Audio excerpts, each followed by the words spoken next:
Hello, I'm Nobby. Welcome to my workshop. Fairly recently, I was given a very nice micrometer, different to any other micrometer that I have. This one is one that measures an imperial, but it's a 0 to ½ inch micrometer. It's a Wright micrometer made in Sheffield, England.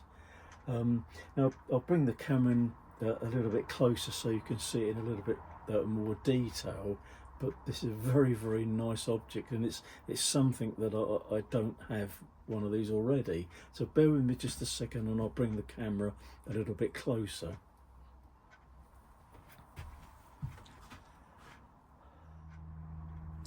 Well, here's the micrometer. You see it's very tiny.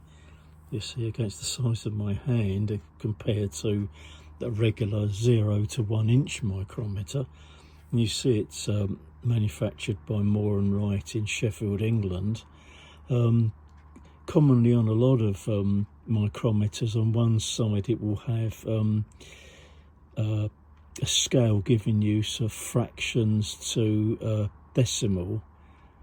See there it's got 1/4 inch 0.250, so you've got a little scale on here that you can use. Also on this side here as well, and the catalogue number for this is 933. Very nice item. It came in a case which is very commonly used for micrometers. I think possibly mostly in England, the UK, that micrometers are often were often supplied in glasses cases. Not quite like this one. This is quite a modern glasses case, but the older ones were different. This actually is a glasses case, but the original ones came in a case which had a little cover part across the bottom of this, and they were generally fitted out inside to take the micrometer, the adjustment spanner, and in some cases a measuring gauge as well. This micrometer here is one I picked up at I think it was a car fair I went to. It's a slightly unusual one. It's a Shardlow micrometer, but it's a sort of a thread gauge type. You see it's got these sort of 2 pointers here for measuring the thread depths. It's probably not something that is really going to get use by me, but the guy that was selling all these bits and pieces, he said, well, you can have that for a £5, so that's £5. So I thought, well, it may come in use one day. It's in quite decent condition, so I bought that. So this micrometer came in a similar style of case, but a much more old-fashioned looking case. But the case was in terrible condition. The micrometer itself is fine, but the case was in a bit of a wreck. The inside part of it was filthy dirty and basically falling apart. So if we found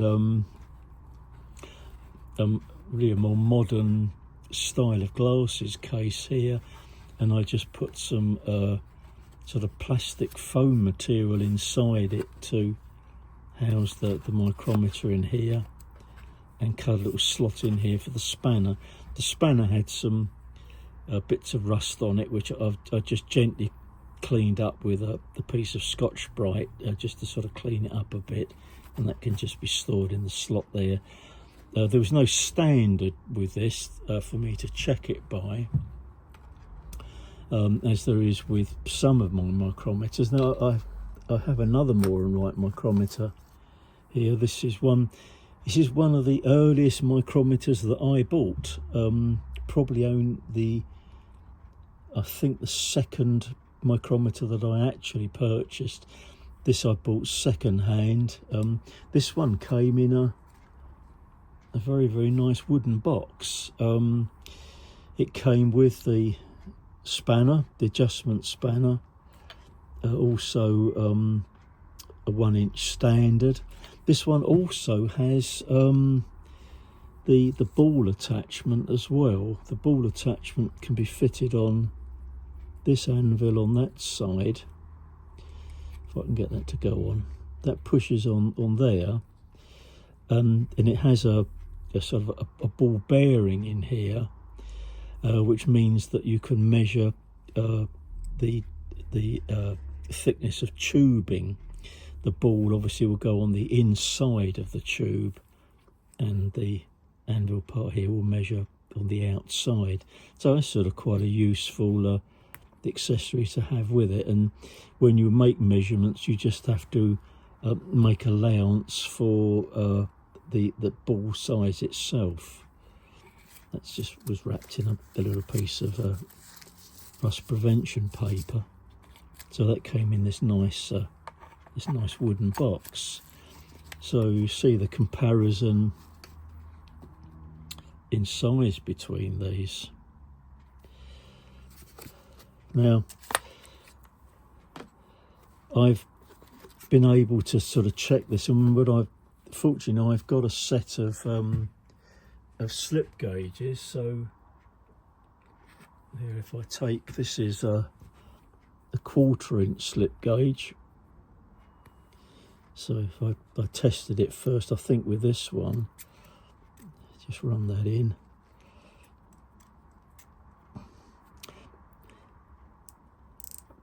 The ratchet's working fine, and if you can see that, you'll see that zeroes up nicely at the 1/4-inch size, 0.250. You see the zero is in line, so that's fine. So if I get a 1/2-inch gauge, which is this one,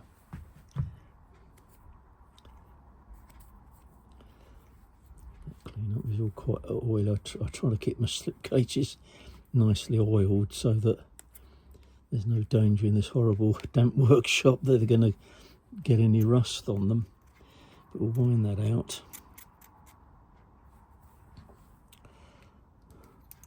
And I'll put it on the 1/2-inch gauge.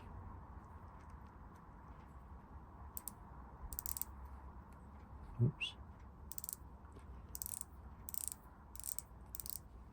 And next will actually sort of, and you see now we've got it at the 0.500 mark against the zero here.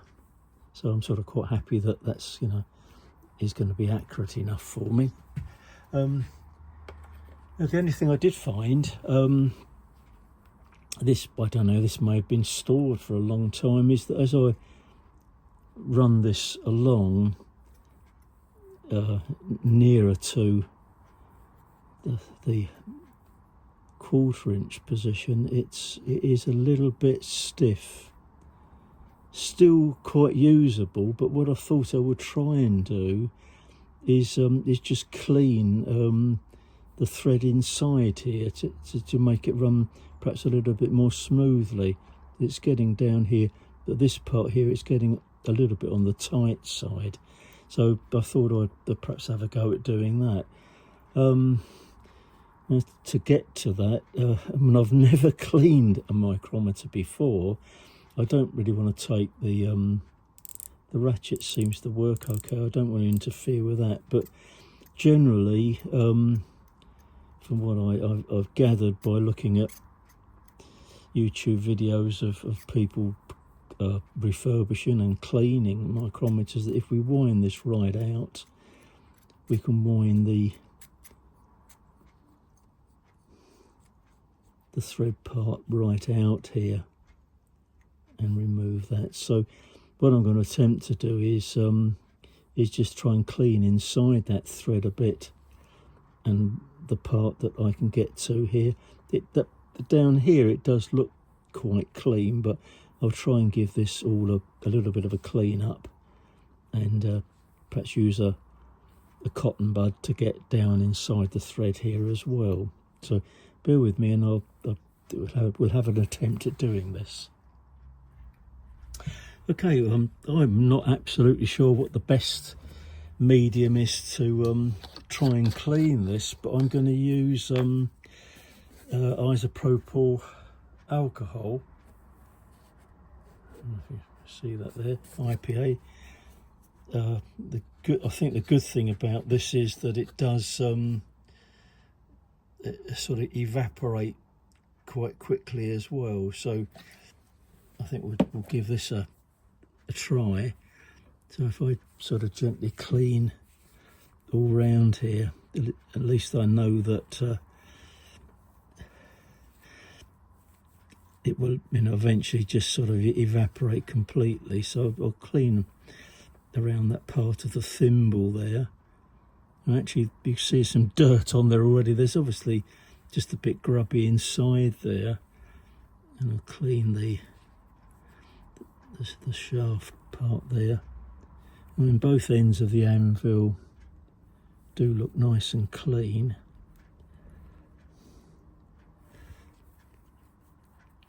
And try and sort of clean all round there. Some marks on there, but there doesn't seem to be any sort of raised bits on that. I'll try and get a bit of this cloth down inside there as well if I can.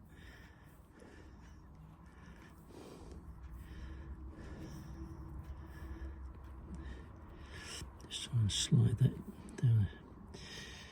It's not wanting to incorporate properly, but let's see if I can see if any dirt's coming. Well, there's no. Actually, looking down, the thread looks quite clean down there. But what I want to do is try and clean down into that thread part as well. So I'll see if I can get some of that onto a Q-tip without spilling it all over the floor.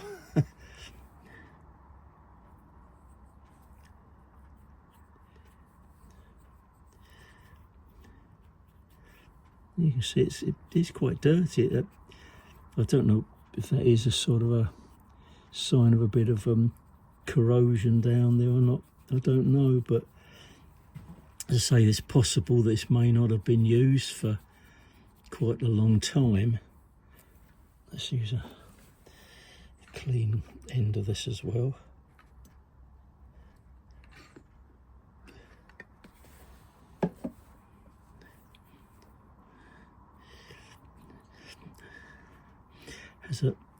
Has an unusual smell, doesn't it? Isopropyl alcohol. It's a smell. It's a smell that takes me back to when I was a kid. For Christmas one year, my dad bought me a large block of paper with a shiny surface to it, with some pens, and it was like a poster making kit, and it smelt just like this. It's funny that things that you smell bring back memories from the past. It's weird, isn't it?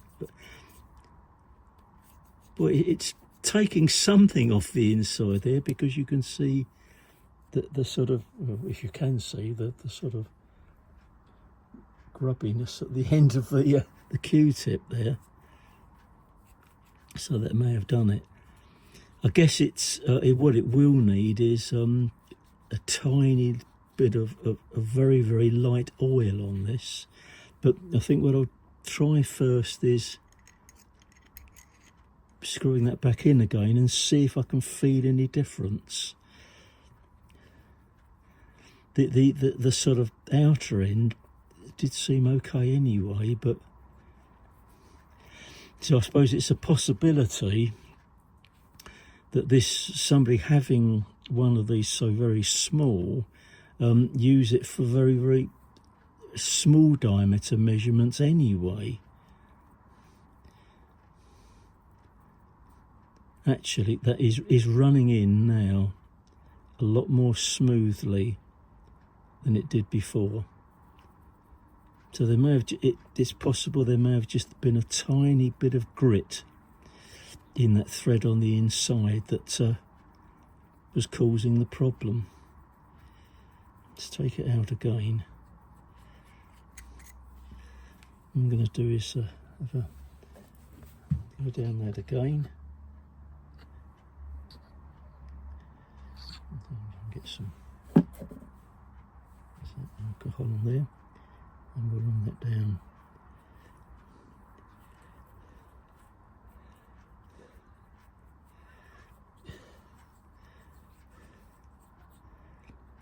It's inside. The thread is just at this end, so hopefully there's still some more rubbish coming out of there as well.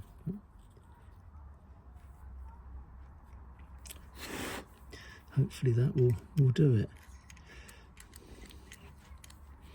I don't know what sort of oil would be best for this. I mean, I suppose something that's got to be a very light oil, possibly not even like 3-in-1 oil. The lightest oil I've got is sewing machine oil, which that may be okay. Now we're getting right to that end now where the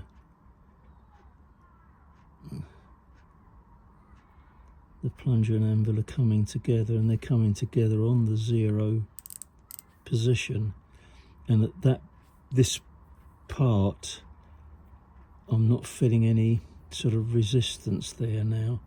So I think what we'll do is put a tiny dab of sewing machine oil on the end. That is, I guess, is a fairly light oil. I'm sure it's not going to need very much at all. When I know there are very, very light. I'm just going to pull the end off that, and I'll just dip that in some sewing machine oil and put a tiny little dab on.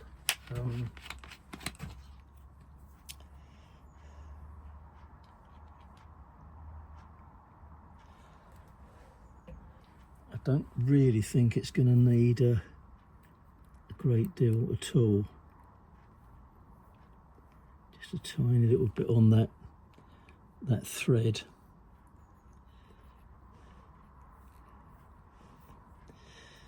Let's pop this back on again.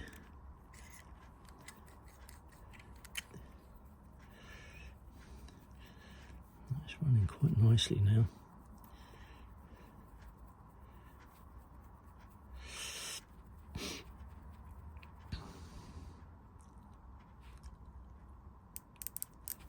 And that's zeroing up. I don't know how well you can see that. Let's see if I can get that to focus up well. That's come up to nicely to the 0. As it's coming up to the 0, I guess I've not upset anything in the thread on that, but I'll put that 1/4 inch slip gauge back in.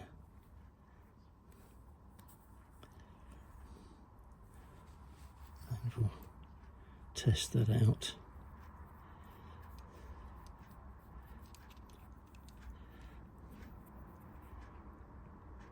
That's it. Well,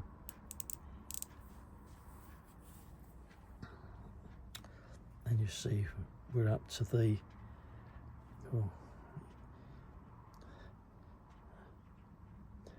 250 thousandths, and we're right on the 0, so that's absolutely fine.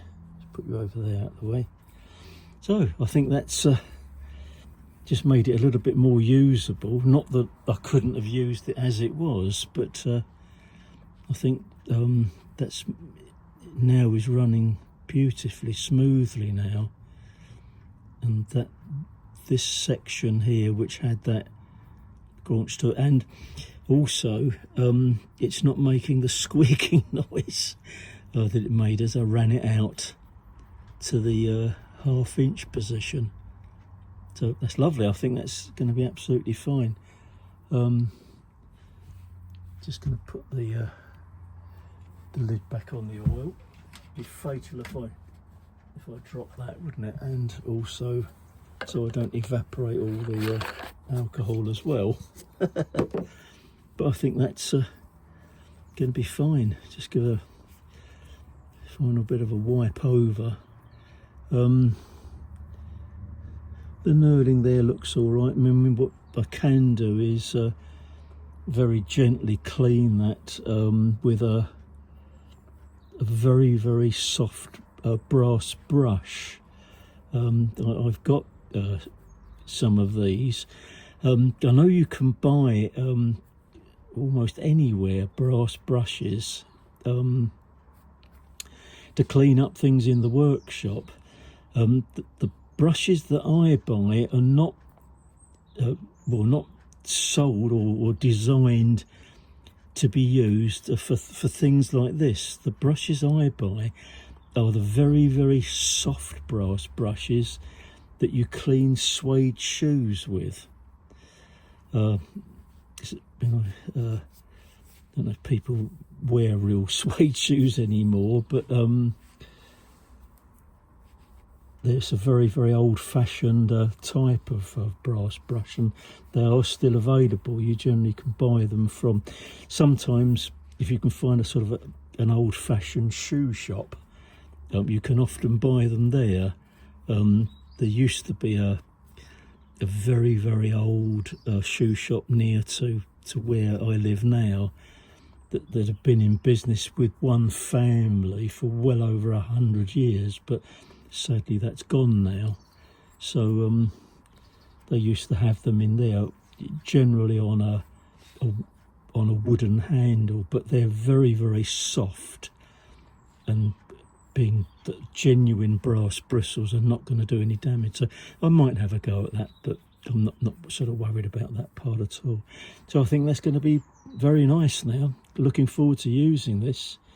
It was given to me because they know that I work with, when I'm making little model engines, I'm working with very, very small parts, and not that a normal size 0 to 1 inch micrometer is a problem, but that's, you know, if you like, almost twice the size of this one.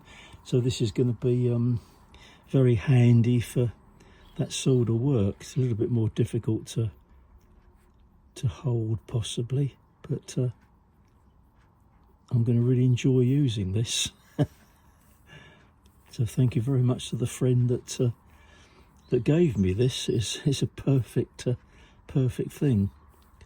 Well, I hope you enjoyed that. It's only a little bit different. I'm sure most of you are familiar with micrometers, the use of micrometers, how to read them and everything else. I'm no expert, no point in me trying to explain how to use a micrometer. I know how to use it for sure, but there's so many really good instructional videos from the real experts on how to use these.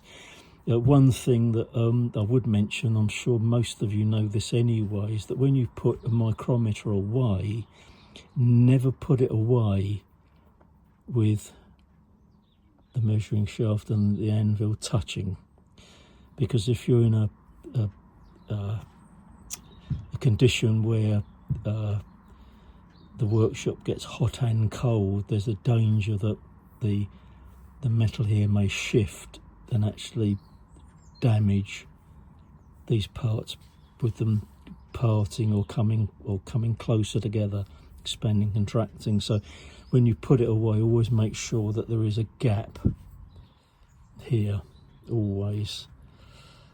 So that will then live in its nice little box. I mean, I haven't got a standard for this one, as I've got for this. I have got a 1 inch standard that I can test this with. But what I'm probably going to do is actually to make a standard for this. I don't think that's going to be too difficult a thing to do. I did make one some time back as an additional test for the 0 to 1 inch, as well as measuring the 1 inch measurement. I actually made a 1/2 inch one by cutting a piece off a 1/2 inch piece of silver steel, making sure that is perfectly accurate, and then that gives you a symbol standard that you can use for, if you like, double checking the measurements on your micrometer. So there we are. I thought that might just have been of interest to you. Just, sort of showing this. If you, I mean, I knew these existed, but I've never owned one of these before, so I thought that might be of interest if you weren't aware that there was a smaller micrometer than the 0 to 1 inch version. So there you are. Thanks for joining me. Thanks to all the subscribers to the channel, and hopefully I'll see you very, very soon with another video. Thank you. Bye bye for now.